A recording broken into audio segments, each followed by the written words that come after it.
이스라엘 사람들이 여호와의 언약궤를 가지고 전쟁에 나섰음에도 더 많은 사람들이 죽고 언약궤는 빼앗기고 제사장의 집안도 풍비박산 난 이야기를 살펴보았습니다. 하나님의 말씀대로 살려고 애쓰지 않는다면 아무리 대단한 믿음이 있다 하더라도 능치 못함이 없는 것이 아니라 스스로를 구원하는 능력도 되지 못한다. 그런 말씀이었습니다. 우리가 언약을 지키려 했을 때, 하나님의 말씀을 지키려 했을 때 믿음이 우리에게 능력이 된다. 그런 말씀이었습니다. 오늘 말씀은 이제 블레셋에 빼앗긴 언약궤가 어떻게 되었는지에 대한 이야기입니다. 먼저 말씀의 내용을 함께 살펴보도록 하겠습니다. 2절 함께 읽으시죠. 2절입니다. 시작.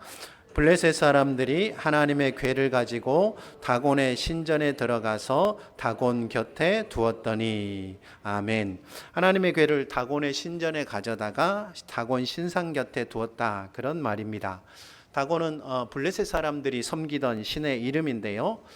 다곤이라는 이름은 곡식이라는 뜻을 가진 다간이라는 말에서 왔다고 이야기하는 사람들이 있고, 또 어떤 사람들은 생선이라는 뜻을 가진 다그라는 말에서 왔다라는 사람들도 있습니다. 곡식에서 온 말일까? 생선에서 온 말일까? 누구 말이 맞을까요?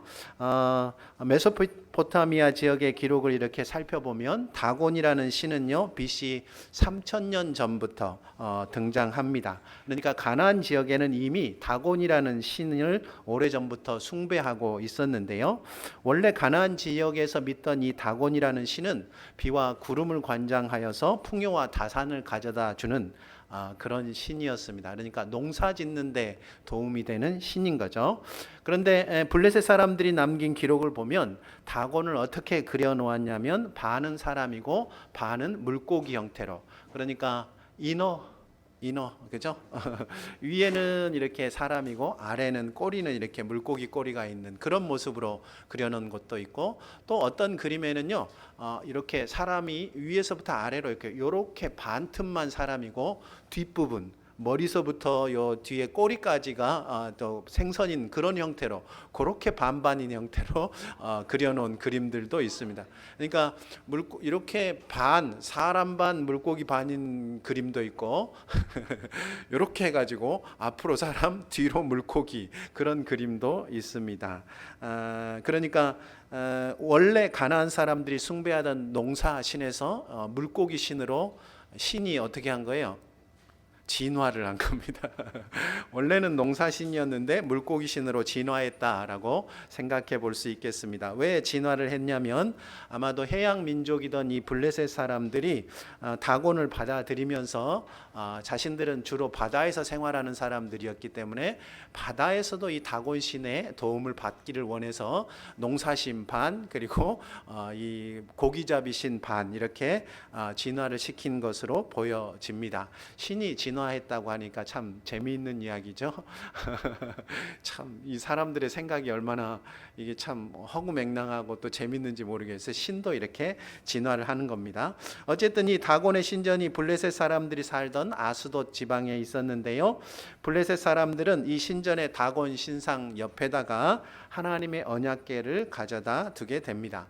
고대의 전쟁은요 다 신들끼리 싸우는 전쟁이라고 생각을 했습니다. 그래서 다곤과 여호와의 전쟁, 그러니까 이스라엘과 블레셋의 싸움이 여호와라는 신과 다곤 신의 싸움이었고, 거기에서 다곤 신이 승리하여서 여호와라는 신을 포로로 잡아왔다라는 그런 그림으로 이해하시면 되겠습니다. 이런 행동을 통해서 자신들의 신 다곤의 승리를 오랫동안 기념을 하려고 했던 것이고, 이미 전쟁신으로 명성이 자자했던 여호와라는 신의 도움도 언젠가는 받아볼 수 있지 않을까 하는 그런 마음도 아마 있었던 것 같습니다. 그러니까 버리지 않고 신전 안에 같이 둔 것이죠. 그런데 그 다음날 아침에 보았더니 다곤 신상이 여호와의 언약궤 앞에 엎드러져서 얼굴이 땅에 닿아 있었습니다.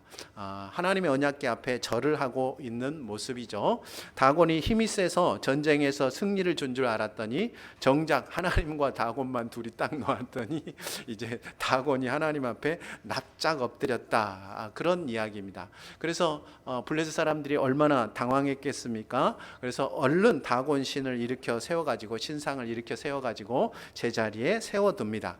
그런데 다음날 보았더니 이번에는 엎드려 절을 하고 있을 뿐만 아니라 머리와 손목이 문지방에 걸린 채로 이렇게 끊어져 있고 몸뚱이만 안쪽에 남아 있습니다. 그러니까 문지방 아시죠? 이렇게 딱 문지방에 이렇게 탁 엎어져 있는데 머리와 손목이 끊어져 있어요. 문지방이 옛날부터 굉장히 중요한 곳이었습니다. 그래서 예전에 우리나라에서도 문지방 밟지 말라고 하셨죠. 어른들이 복 나간다고도 하고 부정 탄다고도 하기도 했습니다. 문지방은 굉장히 신성한 장소로 우리가 여겼는데요. 예전에는 그 집에서 장례를 치렀지 않습니까? 집에서 장례를 치를 때 방 안에서 관을 이렇게 상여로 내갈 때요, 이 관으로 그 문지방에다가 이 박을 하나 놓고 그걸 깨트리고 나갔던 것, 그런 거 혹시 기억하시는 분 계십니까?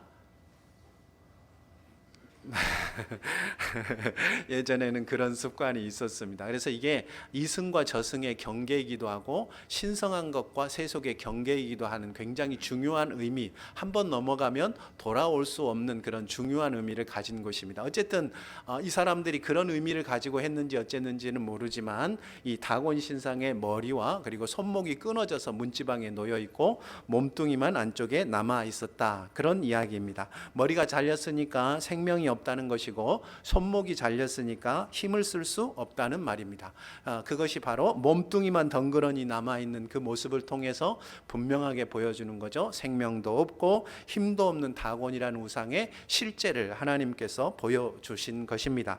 가짜신 다곤은 참 신이신 하나님 앞에 설 수도 없는 존재다, 그런 이야기를 하고 있는 것이죠. 6절 7절 말씀 읽습니다. 6절 7절입니다. 시작.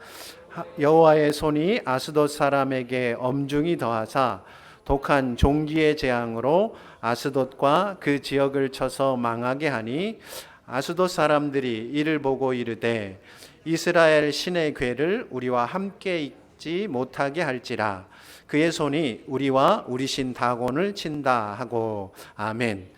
그나마 다곤 신상만 그렇게 부서졌으면 그러려니 했을 텐데 그것은 시작에 불과했습니다. 다곤을 심판하신 하나님께서 블레셋 사람들도 심판하기 시작하는데요, 여호와의 손이 엄중하게 더하심에 아스돗 사람들에게 독한 종기가 나서 사람들이 죽어가고 그 지역 전체가 망하게 됩니다. 여호와의 손이라는 말이 참 흥미롭습니다.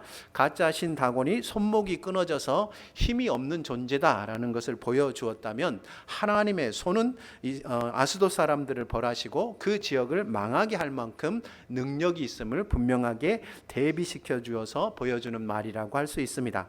그러자 아스돗 사람들은 하나님을 두려워하면서 하나님의 궤를 다른 곳으로 보냅니다. 그래서 옮겨간 곳이 가드, 그 다음에는 에그론인데 하나님의 궤가 옮겨가는 곳마다 하나님의 손이 더해져서 재앙과 환란으로 온 블레셋이 망하게 됩니다. 어떤 성경학자들은요, 이 재앙을 나중에 다음번에 제가 이게 어떤 재앙인지를 조금 더 성경적으로 설명을 할 기회가 있을 터인데 이 재앙이 아마 흑사병이었을 것이라고 추측을 합니다. 흑사병이라는 것이 유럽에 창궐했을 때요, 유럽 전체 인구의 3분의 1이 사망했다라는 것을 생각해 보면 블레셋 전체가 망하게 되어졌다라는 말은 단순한 과장법이 아니고 정말로 그랬을 수 있다라고 우리가 생각해 볼 수 있겠습니다. 결국 블레셋은 두 손 두 발 다 들고 하나님의 궤를 얼른 이스라엘로 돌려보내기로 결정합니다. 블레셋은 다곤과 자신들의 힘이 세서 하나님을 포로로 잡아왔다 생각했지만 그들이 이긴 것은 하나님과의 언약을 저버린 이스라엘의 백성들이지 하나님은 아니었던 것이죠. 이스라엘 백성이 진 것이지 하나님이 진 것이 아니었던 거예요. 오히려 하나님께서는 이스라엘의 누구의 도움도 없이 홀로 다곤의 손목과 머리를 끊으시고 친히 그 손으로 블레셋 사람들 그리고 그 나라 전체를 망하게 하시는 그 누구와 그 무엇과도 비길 수 없는 참 하나님이심을 이 말씀을 통하여 분명하게 드러내신 것입니다. 우리 하나님은요, 세상에 온갖 신이라고 불리는 우상들과는 전혀 다른 분이십니다. 세상의 모든 우상들은요, 사람의 상상에 의해서 필요에 의해서 만들어낸 것들입니다. 옛날부터 바닷가에 사는 사람들은 온갖 미신을 참 많이 믿었는데요, 사람의 힘으로는 어찌할 수 없는 바다라는 공포가 만들어낸 신들입니다. 그처럼 거대한 자연이나 죽음에 대한 두려움이 신들을 만들어내기도 하고, 현실에 대한 지독한 상실감, 미래에 대한 간절한 바람이 신들을 만들어내기도 합니다. 이렇게 만들어진 신들은 당연히 사람의 생각이나 도움이 아니면 아무것도 하지 못하는 가짜 신들입니다. 하나님의 궤 앞에 엎드러진 다곤 신상은요, 그들을 만든 블레셋 사람들의 도움 없이는 일어설 수도 자기 자리로 돌아갈 수도 없는 모습이었습니다. 그저 머리와 손목이 끊어진 채 몸뚱이만 덩그러니 남아있는 모습이죠. 만들어진 신들은 그렇게 무능하기 짝이 없는 것입니다. 그런데 우리 하나님은요, 우리가 만든 신이 아니라 우리와 온 세상을 만드신 분입니다. 다시요, 우리 하나님은 우리가 사람들이 자기의 필요에 의해서, 두려움에 의해서 만들어낸 신이 아니고 우리와 온 세상을 만드신 분입니다. 성경에 가장 먼저 나오는 말씀이 무엇입니까? 창세기 1장 1절이 뭐라고 이야기합니까? 태초에 하나님이 천지를 창조하시니라. 성경이 우리에게 이야기하고 싶은 것, 모든 세상에 이야기하고 싶은 것이 바로 그것입니다. 하나님은 우리가 필요에 의해서 만들어낸 신이 아니고 우리를 만들어내신, 온 세상을 만드신 하나님이다라고 이야기하는 것이죠. 그러니 온 세상 창조하신 하나님과 만들어진 가짜 신들은 다를 수밖에 없습니다. 가짜 신들은 기껏 그들을 만들어내고 추종하는 자들의 마음에나 영향을 미칠 뿐, 그들을 믿지도 두려워하지도 않는 사람들에게는 아무런 영향을 미치지 못합니다. 그런데 우리를 만드신 하나님은 전혀 그렇지 않습니다. 하나님께서는 자신을 안 믿는 블레셋 사람들의 땅에서 홀로 그들의 신상을 부수고 그들의 마음에 두려움을 줄 뿐 아니라 도시와 나라를 초토화시키셨습니다. 우리 하나님은 사람을 가리지 않습니다. 믿는 사람이든 믿지 않는 사람이든. 우리 하나님은 장소를 가리지 않습니다. 교회이든 가정이든 직장이든 우리가 노는 곳이든. 우리 하나님은 사람의 안과 밖을 가리지 않습니다. 사람의 마음이든 우리의 실제 삶이든 하나님은 모든 것을 자기의 뜻대로 주관하시는 참 하나님이십니다. 홀로 온 세상 만드시고 다스리시는 우리의 하나님께 영광의 박수 올려드리겠습니다.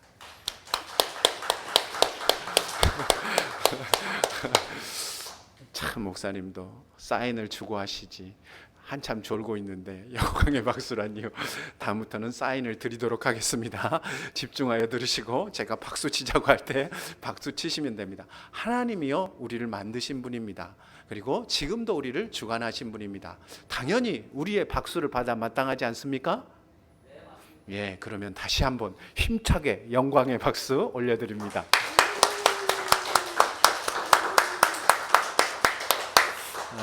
우리 하나님이 유일하신 하나님이시므로 당연히 하나님을 섬기는 것도 세상 사람들이 우상을 섬기는 것과는 완전히 달라야 합니다. 하나님이 다르시니까 하나님을 섬기는 것도 세상이 우상을 숭배하는 것과 달라야 합니다. 하나님을 섬기는 방법을 알려주는 것이 십계명인데요.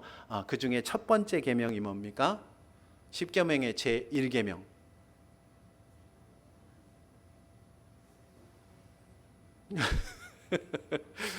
네, 우리가 성경 암송대를 보다 더 자주 해야 되겠어요. 오늘 점심은 뭡니까? 십계명 제1계명 못 외우시는 분들은 주지 않는 걸로 그렇게 하죠. 제1계명, 하나님이 우리에게 주신 제1계명, 나 외에 다른 신을 내게 두지 말라. 밥 먹기 위해서 한번 따라하세요. 나 외에 다른 신을 내게 두지 말라. 그렇죠. 밥이 걸리니까 열심히 하시네요. 한 번만 더 합니다. 나 외에 다른 신을 내게 두지 말라. 나 외에 다른 신을 내게 두지 말라. 하나님은 오직 한 분이신 하나님이시므로 하나님과 우상을 겸하여 섬길 수 없다라는 말씀입니다. 블레셋 사람들의 결정적인 실수가 그것입니다. 그 사람들은 자신들의 신 다곤에는 미치지 못하겠지만 그래도 여호와라는 신도 언젠가는 도움이 될 거라는 생각에서 신전 안에다가 다곤 옆에다가 언약궤를 가져다 놨을 겁니다. 원 플러스 원이지요. 신이라는 것은, 그런 신은 많을수록 좋습니다. 그래서 자기들 딴에는 참 똑똑하다 생각을 했을 겁니다. 만일 가짜 신들만 그렇게 모아놨다면 그거는 정말로 지혜로운 행동입니다. 그런데 참 신이신 하나님 앞에서는 그것은 전혀 불가능한 이야기가 되어버립니다. 유일하신 하나님은 결코 자신을 우상들의 하나로 여기는 것을 용납하지 않으십니다. 그러니까 머리를 자르고 손목을 잘라버리죠. 불교든 유교든 믿는 분들은요, 점을 보고 구슬하고 절을 해도 누구도 뭐라 하지 않습니다. 그렇죠? 절에 다니는 사람들도 얼마든지 점 보러 다니고, 그리고 여기저기 다니면서 절도 하고, 그리고 굿도 합니다. 오히려 잘하는 집 서로 소개해 줍니다. 제가 아는 어느 스님은 용한 점쟁이 소개시켜 준다고도 얘기하시더라고요. 그러다가 어쩌다가 하나 얻어 걸리면 수지 맞는 겁니다. 그렇지만 홀로 온 세상 만드시고 다스리시는 하나님을 믿는 우리는 절대로 그럴 수가 없습니다. 참 신이신 하나님은 그 모든 우상을 가증히 여기시는 분입니다. 하나님과 우상을 겸하여 섬길 수 없는 것이죠. 그런 면에서 너희는 하나님과 재물을 겸하여 섬길 수 없다라고 하신 예수님의 말씀도 우리가 주의를 기울여야 합니다. 하나님께서 십계명의 첫 계명으로 나 외에 다른 신을 내게 두지 말라 했는데, 그것을 예수님은 뭐라고 설명을 했냐면 너희가 하나님과 돈을 겸하여 섬길 수 없다라고 이야기합니다. 다른 신에 뭘 갖다 놨다는 거예요? 돈을, 재물을 가져다 놨다, 그런 말입니다. 돈은 오늘날 거의 신과 같은 위치에 올라 있습니다. 사람들은 돈이 있어야 행복하다고 생각하고 돈 버는 것을 인생의 목표로 삼으며 돈을 모아서 자신의 미래를 보장받으려고 합니다. 돈이 인생의 전부인 것, 돈이 신처럼 떠받들어지는 것이죠. 여러분은 그렇지 않으시죠? 확인해 보겠습니다. 정말로 그렇지 않은지. 여러분은 하나님만 있으면 돈 없어도 행복하게 살 수 있으시죠? 네. 날마다 오시라고 할 거예요. 집사님은 조용히 있어 보세요. 집사님 대답은 아주 훌륭한 정답이기 때문에 지금부터 정답을 얘기하면 안 돼서 제가 다른 분들에게 물어보는 겁니다. 여러분은 윤주빈 집사님과 달리 정직하게, 여러분의 마음에 솔직하게 대답하세요. 여러분이 느끼는 대로. 여러분은 하나님만 있으면 돈 없어도 행복하게 사실 수 있으시죠? 왜 입술을 깨물고 난리입니까? 여러분은 하나님 말씀을 조금만 더 알 수 있다면 좀 가난해져도 괜찮다고 생각하시죠? 내가 하나님 말씀 조금 더 배울 수 있다면, 하나님 조금만 더 예배할 수 있다면 내가 내 돈도 좀 드려도 되고 좀 더 가난해도 된다 하시는 분. 여기도 또 한 명, 여기 윤 씨들이 이러네요. 우리 덕준이 형제도 정답이니까 조용히 하고 있고. 자, 나머지 마지막 세 번째 질문입니다. 여러분은 영원한 천국에 들어갈 것이기 때문에, 없는 것이 없는 천국에 들어갈 것이기 때문에 이 땅에서 기꺼이 가난하게 살 수 있으시죠?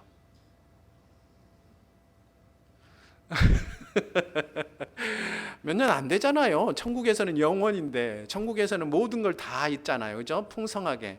아이고, 저 길에도 보석이 깔려 있다지 않습니까? 그런 곳에서 영원히 살 거니까 이 땅에 몇십 년 안 되는 그 시간 가난하게 살 수 있으시죠? 쉽게 대답이 안 나오잖아요. 사실 저도 좀 곤란한 대답입니다. 저한테 물어보면 제가 뭐라고 대답을 해야 하나 참 곤란합니다. 아마 어떤 분들은 이렇게 생각하실 겁니다. 하나님을 믿지만 돈도 있어야 하는 것이 인생살이 아닙니까? 하시는 분들도 계실 겁니다. 그런데 정말로 그렇게 생각하신다면 혹여 하나님을 믿는 만큼 돈도 믿고 있는 것은 아닌지, 하나님과 돈을 겸하여 섬기고 있는 것은 아닌지 깊이 고민해 보셔야 합니다. 하나님은 자신을 다른 신과 겸하여 섬길 수 없다고 하셨으니까 하나님과 돈을 겸하여 섬긴다라는 것은 결국 돈을 섬긴다라는 말이 되어지는 것입니다. 아무 생명도 능력도 없는 헛된 우상에 한눈 팔지 마시고 온 세상 만드시고 다스리시는 우리 하나님 한 분만 섬기시는 저와 여러분 되시기를 우리 주님의 이름으로 축원합니다. 또 하나님을 섬기는 일에 있어서는 세상 사람들이 우상을 섬기는 그 목적과 전혀 다른 목적으로 하나님을 섬겨야 합니다. 블레셋 사람들이 다곤을 반은 인간, 반은 물고기로 만들어 숭배한 이유는 농사에서뿐만 아니라 고기잡이에서도 도움을 받으려는 목적이었다라고 말씀을 드렸습니다. 다곤이라는 신을 숭배하기는 하지만 그 신을 숭배하는 것은 자신들의 이익을 위한 수단에 불과했던 거죠. 잘 들어보세요. 다곤이라는 신을 숭배하지만 사실은 자기들에게 원하는 것을 얻기 위한 수단에 불과했던 거죠. 블레셋 사람들만 그런 것이 아닙니다. 세상 사람들이 신을 만들고 그것을 숭배하는 이유는 결국 자기가 필요로 하는 것을 얻기 위해서입니다. 옛사람들이 정화수를 떠놓고 탑돌이를 하면서 수천 번의 절을 하면서 치성을 드리고 많은 돈을 들여 굿을 하는 이유도 마찬가지입니다. 여러분 심청이 아시죠? 심청이를 왜 임당수에 던졌습니까? 네. 뱃사람들이 어린 소녀를 용왕에게 바쳐서 무사히 바다를 건너게 하려고 그런 것입니다. 용왕 좋으라고 심청이를 바친 것이 아니고 자기들 좋으라고 심청이를 용왕에게 바친 거예요. 그게 바로 우상숭배의 본질입니다. 그러니까 우상숭배하는 사람들의 마음을 한마디로 표현하는 속담을 찾으라 한다면 이런 겁니다. 염불에는 마음이 없고 잿밥에만 마음이 있다. 아시죠? 염불에는 마음이 없고 잿밥에만 마음이 있는 거예요. 우상을 숭배하기는 하지만 그 우상을 위해서가 아니라 자기가 원하는 것 얻으려고 숭배하는 겁니다. 그렇게 생각해 보면 이용만 당하는 우상이 불쌍하다라는 생각이 들지 않습니까? 웃으라고 말씀을 드리는 건데 이게 잘 못 따라오시는 건지 제가 혼자 재밌었으니까 됐습니다. 불쌍하다고 생각이 되는데 그런데 가만히 생각해 보면 또 그러려고 우상을 만든 것이기 때문에 불쌍한 것도 아닙니다. 또 우상들의 입장에서도 정확히는 점쟁이니 무당이니 종교인이니 하는 우상으로 밥 먹고 사는 사람들 입장에서도 사람들이 재물만 잘 바치고 잿밥에만 관심을 가지는 것을 더 좋아합니다. 여러분 한번 생각해 보십시오. 무당이 복채 두둑히 내며 굿해달라는 사람을 좋아하겠습니까? 내 슬픔을 좀 알아주고 나를 위로해주고 내 삶의 친구가 되어줘 라면서 자신의 아픔과 상처를 주저리 꺼내놓는 사람을 좋아하겠습니까? 이것도 잘 그렇죠? 그러니까 무당한테 왔는데 이 사람이 돈을 주면서 굿해달라고 하는 사람을 좋아하겠어요? 내 상황이 어떻고 내 어린 시절이 어떻고 내 슬픔이 어떻고 내 아픔이 어떻고 그러니까 내 친구가 되어 주십시오 하고 자기를 다 꺼내놓는 사람을 좋아하겠습니까? 아주 이런 사람은 진절머리를 치는 거예요. 돈 내고 빨리 굿해달라고 하는 사람을 좋아하는 것이 무당입니다. 우상도 사람 말고 뭐에 관심이 있어요? 잿밥에만 관심이 있어요. 우상 숭배하는 사람들이 우상에게 관심이 없고 잿밥에만 관심이 있는 것처럼 우상도 마찬가지로 자신을 숭배하는 사람들에게 관심이 있는 것이 아니고 그들이 내놓는 잿밥에 관심이 있는 거예요.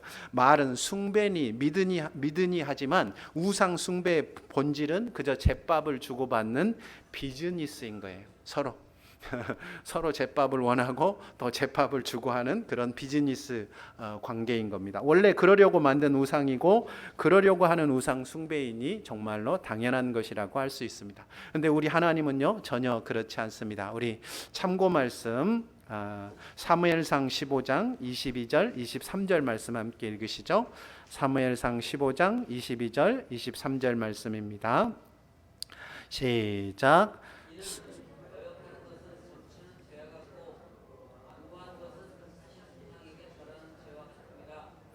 왕이 여호와의 말씀을 버렸으므로 여호와께서도 왕을 버려 왕이 되지 못하게 하셨나이다 하니 아멘. 제가 22절은 안 적어드렸나 보네요. 제가 22절 한번 읽어드리겠습니다. 22절, 23절 이어서 읽어드릴게요. 사무엘이 이르되 여호와께서 번제와 다른 제사를 그의 목소리를 청종하는 것을 좋아하심같이 좋아하시겠나이까? 순종이 제사보다 낫고 듣는 것이 순양의 기름보다 나으니 이는 거역하는 것은 점치는 죄와 같고 완고한 것은 사신 우상에게 절하는 죄와 같음이라. 왕이 여호와의 말씀을 버렸으므로 여호와께서도 왕을 버려 왕이 되지 못하게 하셨나이다. 하나님께서 이스라엘의 초대왕 사울에게 아말렉을 모두 진멸하라고 말씀하셨습니다. 그런데 사울이 아말렉과 싸워서 승리한 후에 하나님께 제사 지낸다고 가장 좋은 것은 남겨두었어요.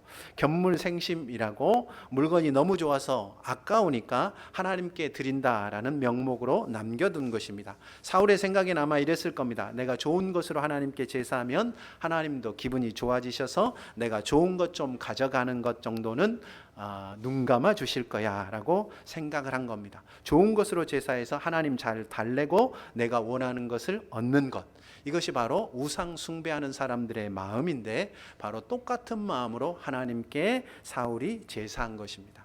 그러니까 사울은 하나님께 제사를 드렸지만 사실은 우상 숭배를 한 것이라고 할 수 있습니다. 그래서 하나님께서 사무엘을 통하여 사울에게 말씀하시는 거예요. 나는 제사보다는 내 목소리에 귀 기울여 주는 것을 더 좋아한다. 너무나 중요한 이야기입니다. 하나님 앞에 수천 번 제사 드리는 것보다 그분의 목소리에 하나님께 귀 기울여 주는 것을 훨씬 더 좋아하는 거죠. 그리고 하나 더 덧붙이지 않습니까? 하나님께는 관심도 없이 원하는 것 얻으려고 하나님께 좋은 것으로 제사하는 것은 하나님을 섬기는 것이 아니고 점치는 것, 우상에게 절하는 것과 같은 죄이다. 잘 들으셔요. 하나님의 마음에는 하나님께는 전혀 관심도 없이 내가 하나님께 무언가를 얻기 위하여 하나님께 좋은 것으로 제사하고 예배하는 것은 무엇이라고요? 우상 숭배다라고 성경이 우리에게 이야기해주고 있는 것입니다. 바로 그 이유 때문에 하나님께서는 사울을 버리셨고 사울이 비참한 최후를 맞이하게 되는 것입니다. 그러니까 우리가 물어야죠. 하나님께서는 도대체 왜 그렇게까지 하나님 자신보다 잿밥에만 관심 있는 사람을 싫어하실까? 그것은 하나님께서도 사람들이 자신들에게 드리는 제사보다 자신에게 제사하는 사람들의 관심이 있기 때문입니다. 다시 한번요. 하나님도 우리가 하나님께 드리는 예배보다 우리에 더 관심이 있으신 거예요. 이게 사실 이것이 당연한 겁니다. 부모들은 자식이 선물하면 참 좋아합니다. 뭐라도 하나 받으면 얼마나 좋은지 몰라요. 제가 들고 다니는 저 태블릿 PC 거기에 이렇게 보면 이게 앞에 이렇게 있으면 거기에 엽서가 꽂혀 있습니다. 무슨 엽서냐면 제 생일날 저희 아이들이 저한테 써준 엽서입니다. 아빠 생일 축하해, 고마워요. 깨알같이 써놓은 거를 이렇게 놨어요. 하도 빠져가지고 이렇게 저기 하는데 그래도 그게 너무 좋아서 해마다 쓴 걸 거기다 모아가지고 제가 꼽아갖고 다닙니다. 그건 뭐 대단한 글이라고 제가 들고 다니겠습니까? 아닙니다. 그게 좋아서가 아니고 선물이 좋아서가 아니고 그 선물을 나에게 준 아이들의 마음이 고마워서 그것을 들고 다니는 겁니다. 자식을 사랑하는 부모의 마음은요, 자식이 하는 선물에 있는 것이 아니고 그 선물이 얼마나 좋으냐에 있는 것이 아니고 자식이 자기에게 선물했다라는 그것 때문에 좋아하는 거예요. 자식을 사랑하는 부모의 마음은 항상 자식에게 가 있는 겁니다. 하나님도 그러십니다. 우리가 예배하고 섬기는 것 정말로 좋아하시지만 우리로부터 멋진 노래와 기도를 들었기 때문에 우리가 하나님께 대단한 헌신을 드렸기 때문에 하나님이 좋아하시는 것이 아닙니다. 다른 누구도 아닌 우리가 하나님을 그렇게 생각하고 노래하고 기도하고 헌신하였기 때문에 좋아하시는 겁니다. 우리를 보시고 하나님께서 좋아하시는 거예요. 하나님의 관심은 온통 우리에게 쏠려 있는 것입니다. 그렇게 온통 관심이 우리에게 쏠려 있는 하나님이 우리에게 원하시는 것이 뭘까요? 우리도 하나님처럼 하나님께, 하나님 그분 자신에게 관심 가져주기를 바라시는 겁니다. 우리가 멋진 걸로 대단한 걸로 하나님을 예배하고 섬기기를 바라시는 것이 아니에요. 하나님은 우리를 원하시는 거예요. 우리가 마음 다하여 하나님을 예배하고 섬기기를 원하신다라는 거죠. 그래서 예수님께서 이렇게 말씀하시잖아요. 가장 크고 첫째 되는 계명은 이것이니 너는 마음을 다하고 성품을 다하고 힘을 다하여 주 너희 하나님을 사랑하라. 우리에게 주신 첫 번째 계명이 뭐냐면 하나님을 사랑하라라는 그런 계명이라고 말씀하시는 것입니다. 우상 숭배가요? 아니요. 세상의 어떤 우상도 자기를 사랑하라고 하지 않습니다. 그렇죠? 세상에 어떤 신이 자기를 사랑하라고 신자들에게 이야기했다는 이야기 들어보셨어요? 그렇지 않습니다. 오직 우리 하나님만이 자기를 사랑하라고 우리에게 말씀하십니다. 세상의 우상들은 그저 비싸고 많은 제사와 많은 헌신을 바랄 뿐입니다. 오직 우리를 너무도 사랑하신 하나님만이 자기를 사랑하라고 우리에게 말씀하시는 거죠. 우상 숭배가 서로에게 얻을 것, 제밥에만 관심 있는 비즈니스라면 하나님을 섬기는 것은 섬기는 자와 섬김을 받는 분이 서로에게 더 깊은 관심을 갖는 사랑인 것입니다. 그야말로 우상 숭배와 하나님을 섬기는 것은 그 목적에서 완전히 다르다라고 이야기할 수 있겠습니다. 그러니 하나님 섬기겠다고 나와놓고는 하나님을 우상대하듯 하나님께는 관심이 없고 하나님이 내게 뭐 안 주시나 생각만 하고 있다면 하나님의 마음이 얼마나 아프시겠습니까? 오죽하면 그렇게 자기를 예배하는 자를 우상 숭배자라고 하시겠습니까? 물론 어떤 분들은 하나님은 복 주시는 분인데 하나님 주시는 복을 기대하고 하나님 섬기는 것이 당연한 것 아닌가 하시는 분들도 있으실 겁니다. 맞습니다. 하나님은 복 주시는 분이기에 우리는 그분이 주실 복을 기대하고 소망하고 간절히 간구하며 살아가야 합니다. 그런데 아무리 복이 좋아도 하나님보다 좋아해서는 안 된다는 말씀을 드리고 있는 것입니다. 부모가 주는 선물을 아무리 좋아하는 아이들이라도 엄마가 좋아, 선물이 좋아, 아빠가 좋아, 장난감이 좋아, 이렇게 뭐라면 어떻게 해요? 딱 이걸 받고 갈등을 하죠. 이게 너무 좋으니까 게임기가 더 좋은데 그렇게 말해서는 안 될 것 같은 거예요.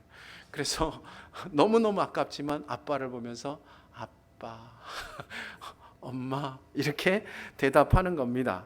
대답만 그러는 것이 아닙니다. 실제로 만일에 선물과 엄마 아빠 둘 중에 하나를 선택해야 하는 상황이 온다면 100 중에 100 엄마와 아빠를 선택합니다. 그 선물 없으면 너무 아프고 슬프긴 하겠지만 그 선물 없이도 얼마든지 살 수 있지만 엄마 아빠 없이는 살 수 없다라는 것을 저절로 아이들이 알고 있는 것입니다. 그러니 엄마 아빠 선택하는 것이 너무도 당연한 것이죠. 여러분, 우리가 하나님 앞에 나와서 하나님이 주시는 복을 바라고 소망하며 하나님이 주시는 천국을 소망하며 신앙생활하고 살아갑니다. 너무도 당연한 것입니다만은 그것을 하나님보다 더 좋아해서는 안 된다라는 말씀을 여러분에게 드리고 있는 것입니다. 하나님 주시는 복 기대하고 간절히 사모하지만 우리가 바라는 복이 때로 생명만큼 소중한 것이라도 하나님보다 사모하지는 마시기를 우리 주님의 이름으로 축원합니다. 기도하겠습니다.